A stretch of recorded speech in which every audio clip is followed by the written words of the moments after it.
न होगा ये कि सब कुछ खुद घटाएं तय करेंगी, कहाँ बरसेंगे बादल ये हवाएं तय करेंगी। उत्कर्ष यूजीसी नेट पे आप सभी का स्वागत अभिनंदन है। मैं आपका अपना भाई विवेक पांडे स्वागत करता हूं आपका। एक सवाल आप सभी के मन में तैयारी के दौरान बना रहता है कि हम यूजीसी नेट की तैयारी करने जा रहे हैं, उसका प्रॉपर सिलेबस के अकॉर्डिंग क्या महत्वपूर्ण पुस्तक ग्रंथ होने चाहिए जिनसे पढ़कर हमारा चयन सुनिश्चित हो सके। वे महत्वपूर्ण कंटेंट हमें मिलेंगे कहाँ से जिससे हमारा समय भी ज़ाया ना हो और हम उचित मार्गदर्शन में अपनी तैयारी को पुख्ता कर सकें, अपनी दावेदारी को प्रबल कर सकें, अपने चयन को सुनिश्चित कर सकें। सबसे पहले 2-3 बातें आपसे करना चाहूँगा। यूजीसी नेट की तैयारी करने जा रहे हैं तो ऑब्वियस सी बात है कि आप परास्नातक के विद्यार्थी होंगे, आप परास्नातक कर रहे होंगे। परास्नातक कर रहे हैं अगर सेमेस्टर वाइज है तो 2 साल का कोर्स होता है पीजी का, आप दूसरे सेमेस्टर में होंगे या चल रहे होंगे। कुछ लोग तैयारी पहले भी शुरू कर देते हैं, ग्रेजुएशन के दौरान भी विद्यार्थी तैयारी शुरू कर देते हैं, बहुत अच्छी बात है। वर्तमान समय की प्रतिस्पर्धा को देखकर ये अंदाजा भी लगाया जा सकता है कि अगर आप कम से कम 1.5 साल 2 साल पहले से तैयारी करना शुरू नहीं करते हैं तो आगामी समय में जहां पर परसेंटाइल की लड़ाई चल रही है वहां पर शायद आप पीछे भी रह जाएं। तो आपका सवाल है कि सर नया पाठ्यक्रम क्या होगा यूजीसी नेट हिंदी का 2024 में, और सर कौन सी वो महत्वपूर्ण पुस्तक श्रृंखलाएं हो सकती हैं जिसके माध्यम से वो इंपॉर्टेंट बुक लिस्ट क्या हो सकती है जिनसे पढ़ करके हम अपना चयन सुनिश्चित कर पाएंगे। आप देख पा रहे होंगे लिखा हुआ है कि इन्हें पढ़कर होगा जेआरएफ पक्का। तो मैं आपसे एकदम मुद्दे की बात करूंगा, जो पढ़ाई करने वाले विद्यार्थी हैं वो मेरी बात से मुखातिब होंगे, और जो विद्यार्थी, हो सकता है कि इस वीडियो को ऐसे विद्यार्थी देख रहे हो जो ऑलरेडी नेट हो या जेआरएफ हो।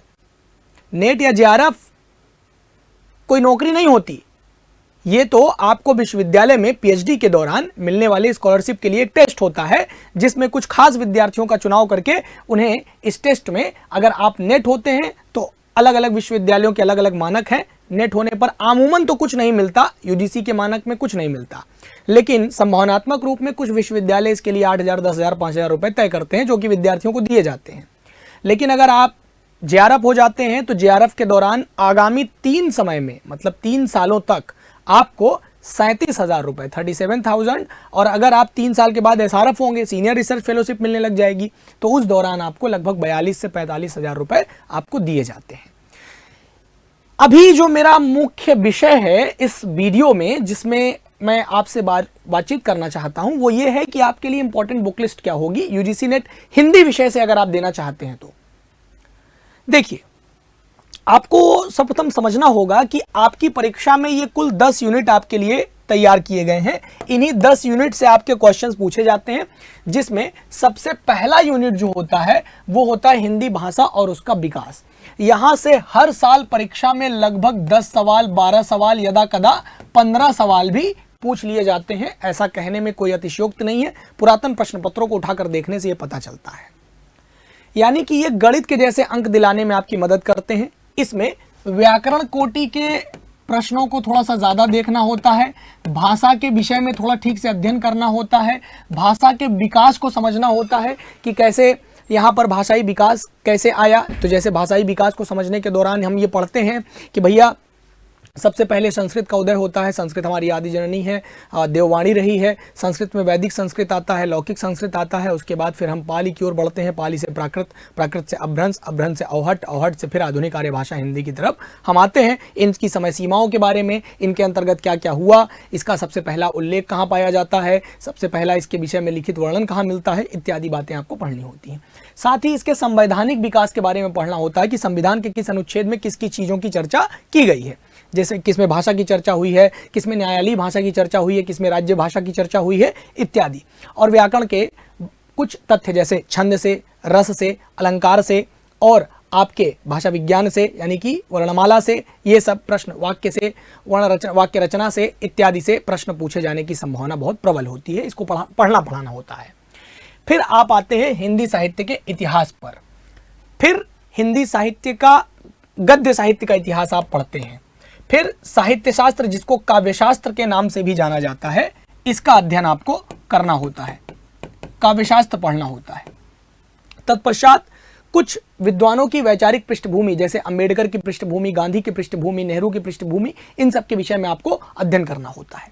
फिर हिंदी कविता के विषय में आपको पढ़ना होता है। कुछ खास खास कविताएं हैं, राइटर्स के नाम हैं, आप सिलेबस निकाल के देखिए, आपको मिलेंगे, उन्हें पढ़ना होता है। कुछ 13 उपन्यास आपको दिए गए हैं, जैसे गोदान, शेखर एक जीवनी, महिला आंचल, ये सब इस प्रकार के कुछ उपन्यास दिए गए हैं, इनका अध्ययन करना होता है।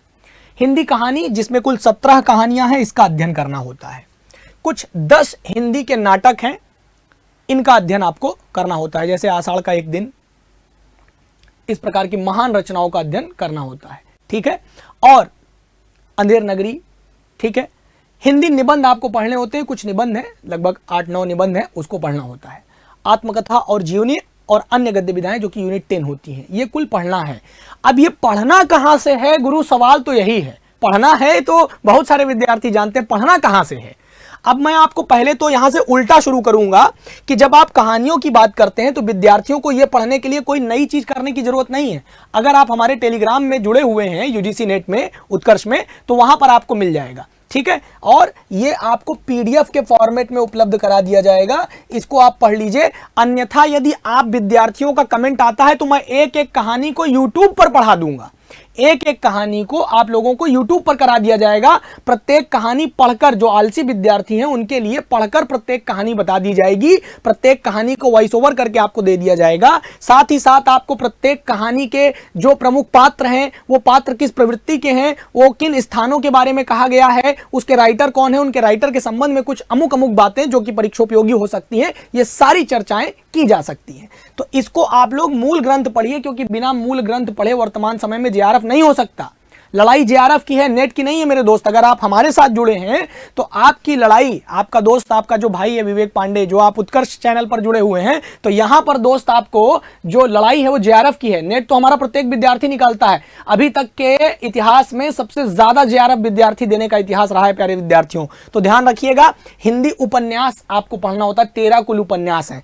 थोड़ा थोड़ा उपन्यासों को शुरुआत करिए पढ़ने का, और ऐसा नहीं कि आपको 13 के 13 पढ़ने पड़ेंगे। संभावनात्मक रूप में आप में से ज्यादातर विद्यार्थियों ने इसमें से 4-5 उपन्यास, क्या आपने फणीश्वरनाथ रेणु की महिला आंचल नहीं पढ़ी, क्या आपने गोदान नहीं पढ़ा, या अच्छा मैं आपको समझाता हूं कि पढ़ने से, मूल ग्रंथ पढ़ने से और एक शिक्षक के साथ पढ़ने से अंतर क्या आता है। आप में से पढ़े लिखे विद्यार्थियों के द्वारा मैं ये जवाब जानना चाहूंगा कि आप लोगों ने महिला आंचल पढ़ी, आप लोगों ने गोदान पढ़ा। गोदान के लेखक होते हैं मुंशी प्रेमचंद, प्रेमचंद्र नहीं, प्रेमचंद, ध्यान देना मेरे भाई।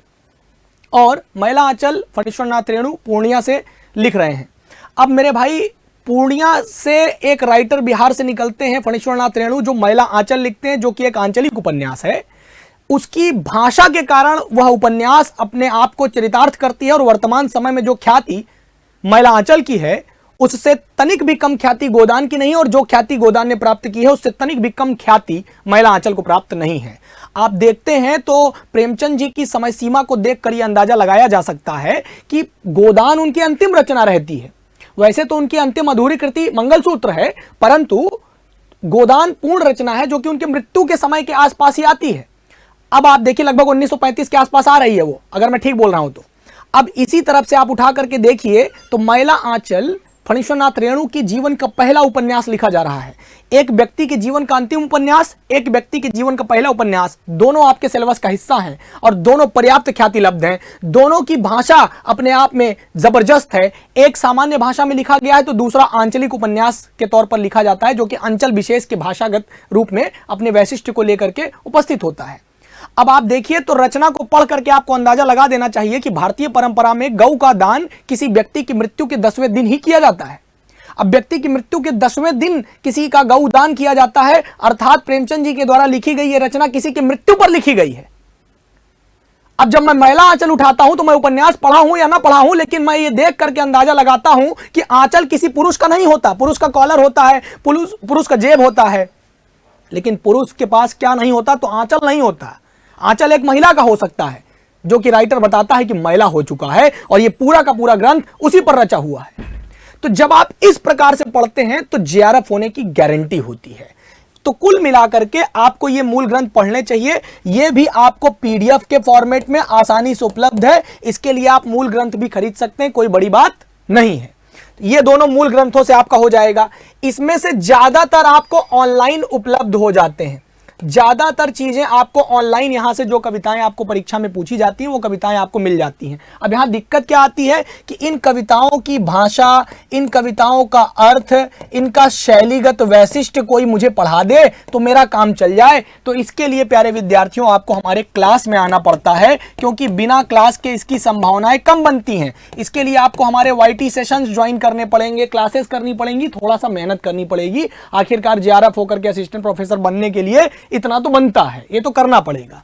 वैचारिक पृष्ठभूमि भी आसानी से जिन जिन लोगों की पृष्ठभूमि आपको पढ़नी है उनके विषय में थोड़ा सा अध्ययन कर लीजिए, उनके कार्यों के विषय में थोड़ा सा अध्ययन कर लीजिए, आपको अंदाजा लग जाएगा कि उनके विचार कैसे थे। अब आप गांधी के विषय में पढ़ेंगे तो गांधीवाद को समझने में आपको आसानी मिलेगी। अंबेडकर जी को पढ़ेंगे, उनके कार्यों को पढ़ेंगे तो अंबेडकरवाद समझने में आपको आसानी होगी। कुल इसी प्रकार से ये सारी चीजें पढ़नी पड़ती हैं। अब जब हम नाटक में आते हैं तो कुल 10 नाटक आपको पढ़ने होते हैं। इन 10 नाटकों के मूल ग्रंथ को आप आसानी से मार्केट से मूल ग्रंथ खरीद करके पढ़िए। मूल ग्रंथों का अध्ययन किए बिना वर्तमान समय में सिलेक्शन सुनिश्चित नहीं किया जा सकता।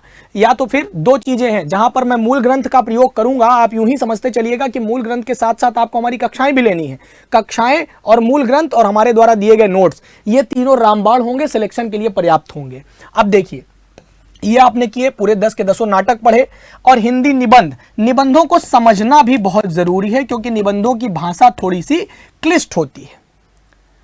वैसे तो मैं आपको बताऊं कि प्रमुख निबंधकार के तौर पर आपको आचार्य रामचंद्र शुक्ल जी को ही पढ़ना है सबसे पहले। और शुक्ल जी का तो नाम सुनते ही अपने आप में अंदर से तूफान उठने लगता है, क्योंकि शुक्ल जी का साहित्योत इतिहास भी आपको पढ़ना है। साहित्य का इतिहास जो यहाँ पर आपको दिखाई पड़ रहा है, यह आचार्य रामचंद्र शुक्ल जी का आपको पढ़ना है। और इनके बिना सिलेक्शन होने की कोई जो है गारंटी नहीं हो सकती। ये आपको करना ही पड़ेगा दोस्त, ये जान लीजिए। और इस प्रकार से सिलेबस को एनालाइज अभी तक पूरे यूट्यूब की दुनिया में किसी ने किया नहीं है, क्योंकि लगातार हम लोग पढ़ा रहे हैं। पिछले 10 वर्षों से नेट JRF लगातार विद्यार्थियों को दिए हैं, बहुत सारे विद्यार्थी असिस्टेंट प्रोफेसर बने हैं। तो उस बिहाफ पर हम ये बात कह सकते हैं कि भैया आपको ये ग्रंथ पढ़ने पड़ेंगे। आचार्य रामचंद्र शुक्ल जी का जो मूल ग्रंथ है उसको उठा करके पढ़िए, जो साहित्योत इतिहास उन्होंने लिखा है। आप ये भी जानिए कि वह किस शैली में लिखा गया, किस प्रकार से लिखा गया, किस विधा में लिखा गया, किस प्रकार से लिखा गया है। तो जो साहित्योत इतिहास लिखने की परंपरा में जो परंपराएं चुनी गई, उनमें किन परंपराओं के आधार पर साहित्योत इतिहास में इन्होंने अपने इतिहास ग्रंथ को लिखा है, ये भी देखिए। अच्छा, मैं आपको एक पर्दा हटाता हूं, थोड़ा समझाने का प्रयास करता हूं कि जब आप साहित्य को देखते हैं तो साहित्य पद्य की तौर पर, गद्य के तौर पर, और तीसरा चंपू काव्य के तौर पर आपको दिखाई पड़ता है। पद्य यानी कि ये जो द्य है, दरअसल ये एक संयुक्त व्यंजन है मेरे दोस्त। तो संयुक्त व्यंजन होने के नाते कहा जाता है सम्यक प्रकारेण युक्तः इति संयुक्तः, अर्थात सम्यक प्रकार से युक्त होने के कारण इसको संयुक्त कहा गया है। तो ये जो द्य आप देख रहे हैं, इसका निर्माण द धन य से मिलकर के हुआ है। यह एक संयुक्त व्यंजन है। भाषा विज्ञान ने अभी संयुक्त व्यंजनों की संख्या 4 ही मानी है, 5वें को जोड़ा नहीं है। जब जोड़ा जाएगा तो जरूर इसको स्थान दिया जाएगा। फिलहाल एक नए वर्ण को भी अभी स्थान दिया गया है हाल फिलहाल में, जिसे लगभग ल के समान उच्चारित किया जाता है। और ये मलयालम और कन्नड़ या केरला वगैरह में इसका प्रयोग खूब किया जाता है। हमारे यहाँ इसकी उपयोगिता बहुत कम मानी जाती है। पहले इसको अमानक वर्ण मान लिया गया था, अब इसको नए जो यानी कि कुल 52 वर्ण हमारे हिंदी भाषा में थे, जिसमें एक जोड़ करके अब 53 कर दिया गया है, जिसमें इसे भी जोड़ा जाता है। तो हम पद्य को कुछ इस प्रकार से भी लिख सकते हैं। फिर हमको गद्य पढ़ना होता है। गद्य साहित्य का इतिहास भी हमारे सिलेबस का हिस्सा है। जब आप देखेंगे तो यूनिट 3 जो है हमारा, वो गद्य साहित्य में हिंदी साहित्य की गद्य विधाएं हैं। गद्य का अर्थ होता है कि गद्य साहित्य की वह विधा मानी जाती है जिसमें भाषा व्याकरण सहित होती है, यानी व्याकरण संबद्ध भाषा को ही हम गद्य साहित्य कह सकते हैं। यानी व्याकरण के नियमों से बधी हुई भाषा ही गद्य साहित्य के अंतर्गत आती है। गद्य साहित्य में हम कथात्मक, दृश्य प्रधान रचनाएं, विचार प्रधान रचनाएं और कुछ अन्य विधाओं का अध्ययन करते हैं। कथात्मक तौर पर लिखी गई चीज़ों में, यानी कि जिसमें किसी चरित्र को केंद्र में रख करके लिखी गई सारी बातें आती हैं, तो उसमें हम कहानी और उपन्यास को पाते हैं। दृश्य प्रधान रचनाओं के अंतर्गत हम नाटकों को पाते हैं, जिसमें हम दृश्यात्मक करते हैं, यानी कि नाट्यांकन किया जा सकता है। उसमें कुछ चरित्रों को रख करके उनको नाट्यांकित किया जा सकता है, जिसे देखा भी जा सके, तो वो दृश्य प्रधान हो जाती हैं। विचार प्रधान में जहां पर वैचारिक पृष्ठभूमि पर आधारित रचनाएं लिखी जाती हैं, तो उसमें निबंध आता है और आलोचना आती है। साथ ही साथ अगर अन्य गद्य विधाओं पर चलते हैं तो रिपोर्टाज हो गया, यात्रा वृत्तांत हो गया, आत्मकथा हो गई, जीवनी हो गया, संस्मरण हो गया, रेखाचित्र हो गया, डायरी हो गई और यात्रा साहित्य हो गया। ये सभी हम अन्य गद्य विधाओं के अंतर्गत पढ़ते हैं। अब आपको मैं इस प्रश्न से पर्दा हटाना चाहूंगा कि क्या क्या पढ़ लेना चाहिए जिससे आपका सिलेक्शन सुनिश्चित हो सकता है। तो सबसे पहले नंबर पर आपको आचार्य रामचंद्र शुक्ल जी का हिंदी साहित्य का इतिहास अवश्य अध्ययन करना चाहिए। और इसे कितनी बार करना चाहिए? कम से कम 5 बार। यदि इसे न पढ़ा गया तो समझ में ही नहीं आएगा। दूसरी तीसरी बार में तो ये समझ में आना शुरू होता है। देखिए, गाइडें पढ़ करके यदा कदा नेट तो निकल सकता है किसी कारणवश, तुक्के से या गलती से, लेकिन नेट निकाल क्यों रहे हैं आप? ये तो समझिए। आप इसलिए निकाल रहे हैं कि आप भविष्य में असिस्टेंट प्रोफेसर जैसी परीक्षा को क्वालिफाई करके विश्वविद्यालय में बतौर प्रोफेसर, असिस्टेंट प्रोफेसर अपने आप को स्थापित कर पाएं। तो वहां पर ज्ञान की जो है प्रधानता हो सकती है। ज्ञान आपके लिए जरूरी है, क्योंकि अगर आप किसी भी चीज से अनभिज्ञ रहेंगे, अनजान रहेंगे, तो सफलता अर्जित ही नहीं हो पाएगी और आप केवल समाज में ये नेट का पिटारा लेकर के घूमते रहेंगे। इससे सफलता अर्जित नहीं हो पाएगी। इसलिए बहुत जरूरी है कि आप जो है रामचंद्र शुक्ल जी के साहित्य और इतिहास का अध्ययन अवश्य 3 बार 4 बार 5 बार कर लीजिए मिनिमम, तब आपको चीजें समझ में आएंगी। अच्छा, कई ऐसे भी विद्यार्थी होंगे जिनको 3 बार 4 बार 5 बार पढ़ने पर भी बातें नहीं समझ में आती, तो उनसे मैं यही निवेदन करूंगा, तब आपको शिक्षक का सहारा लेना पड़ेगा। तब आपको समझने के लिए सरल सरलीकृत भाषा में, बोलचाल की भाषा में, जो कि साहित्य और इतिहास को समझा सके, उनका सहारा लेना पड़ेगा। इसके लिए आप हमसे जुड़ सकते हैं दोस्त। दूसरा है बच्चन सिंह जी का इतिहास, जो कि इनके 2 साहित्य और इतिहास है, एक हिंदी साहित्य का, दूसरा इतिहास। ये आप देखेंगे और जो आपको जबरदस्ती पढ़ना ही पड़ेगा, इसके बिना आपका काम नहीं बनेगा, हिंदी साहित्य का, आधुनिक हिंदी साहित्य का इतिहास, ये आपको पढ़ना पड़ेगा। यहां से वर्तमान समय में बहुतायत मात्रा में यूजीसी में भी, टीजीटी में भी, पीजीटी में भी, अन्य परीक्षाओं में भी प्रश्न पूछे जा रहे हैं, तो ये आपको देखना पड़ेगा। फिर आ जाते हैं रामचंद्र तिवारी जी, जिनका हिंदी का गद्य साहित्य आपको पढ़ना पड़ेगा। जैसा कि अब आपको मोटे तौर पर जो नए विद्यार्थी हैं उनको आइडिया लग गया होगा कि पूरा सिलेबस क्या है, मानक क्या है, पढ़ना कैसे है, कहाँ से है। क्योंकि गद्य साहित्य क्या होता है ये भी आपको मैंने बता दिया, गद्य साहित्य में क्या क्या आता है ये भी बता दिया। रामचंद्र तिवारी जी की पुस्तक थोड़ी महंगी है, 1200-1500 रुपए की आती है, 2000 की आती है, बड़ी मोटी सी होती है। इसको पढ़ पाना किसी विद्यार्थी के लिए कोई सरल काम नहीं है। आप अपने सिलेबस के अनुसार ही उसमें से चीजें पढ़ेंगे, अतिरिक्त बातें केवल वही जानेंगे जो आपके परीक्षा के लिए उपयोगी होगी। अब ये बात कैसे तय करें, तो इसके लिए आपको क्या करना चाहिए दोस्त? देखिए, सबसे पहला काम आपको क्या करना चाहिए? प्रथम दृष्टया आपको पिछले 5 वर्षों के पीवाईक्यूज सॉल्व करने चाहिए। सबसे पहले पिछले 5 वर्षों के पीवाईक्यू सॉल्व करिए। इसके लिए आप क्या करिए, एजीपी पब्लिकेशन की बुक आती है, एक एजीपी पब्लिकेशन की एक बुक आती है, आप इसको उठाइए और पुरातन वर्षों के प्रश्न पत्र आप पेपर 1 के भी और पेपर 2 के भी सॉल्व कर जाइए। अब जब आप 5 सालों के पेपर लगाएंगे तो आप वहां पर एक दृष्टि पैदा करिए कि भैया, एक सोच पैदा करिए, एक विचार करिए। वहां पर जब आप विचारणीय होंगे तो आप पाएंगे कि प्रश्नों की प्रवृत्ति कैसी है, कठिनाई का स्तर कैसा है, उनके कठिनाई का स्तर जांचिए, कठिनाई स्तर की जांच करिए। आप देखिए कि आपकी जानकारी के आधार पर आप कितने प्रश्न कर पाते हैं, आपको कितनी और मेहनत करनी पड़ेगी, ये बात आपको पुरातन प्रश्न पत्रों से ही पता चलेगी। साथ ही साथ पुरातन प्रश्न पत्र ही ये तय करेंगे कि आपके शिक्षक के द्वारा पढ़ाई गई बातें, शिक्षक के द्वारा पढ़ाई गई जानकारी कितनी कंठस्थ है, कितनी याद है, ये भी आपको यहीं से पता चलेगा। और प्लस आप जो एक्यूरेसी की बात करते हैं, जो सफलता के लिए बहुत ज़रूरी है कि आपके पास एक्यूरेसी भी हो, तो ये आप कहाँ से लाएंगे? तो अभ्यास से लाएंगे। तो मेरा मानना है कि बहुत सारी किताबें नहीं, बल्कि ये जो जिन पुस्तकों का मैंने अध्ययन किया, जो विद्यार्थी नेट दे रहे हैं या देते रहते हैं, प्लीज़ कमेंट करके बताइएगा। इससे अधिक बुक लिस्ट की आपको सच में कोई आवश्यकता नहीं है। इतना कर लेना आपकी सफलता की गारंटी बन जाता है। साथ ही आप हमारे चैनल पर नए हैं तो चैनल को सब्सक्राइब करिएगा, बेल आइकन पर प्रेस करिएगा। लगातार हम आपके साथ बने रहेंगे। यूजीसी के लिए हम इस बार प्रण कर चुके हैं कि सबसे ज्यादा जेआरएफ विद्यार्थी हमारे यहां से निकलेगा, और निकलेगा तो निकलेगा। जब शिक्षक ने प्रण कर लिया है तो बस आप विद्यार्थियों का साथ चाहिए। ये रहा मेरा हाथ, इस पे अपना हाथ रखिए और हमारे साथ प्रतिदिन बने रहिए। ऐसी नवीन जानकारी के लिए आप हमारे साथ कमेंट बॉक्स में कमेंट करके मुझसे सवाल पूछ सकते हैं।